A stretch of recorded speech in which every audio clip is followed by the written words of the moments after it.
This is Tim here from Your 6 Tech. Today, this video, I'm going to show you how to force allow apps on external SD cards. So you can just go to this section right here, and you can make any app eligible to be written to external storage. So just turn this on right here under the developer options. So just go to the top right and go to settings.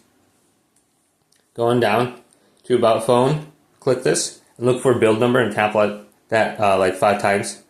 So for me, my Samsung phone, it's under software information still. We can tap this 5 times. I'll unlock the developer options so we can go back. I can see it located right here now. Yours might be under system, scroll on down under there.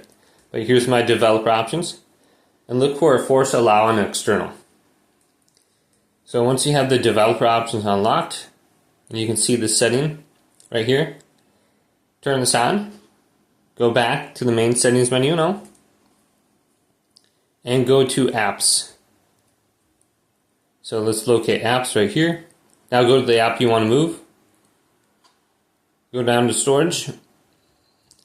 Then go to change, and you can change it to your SD card now.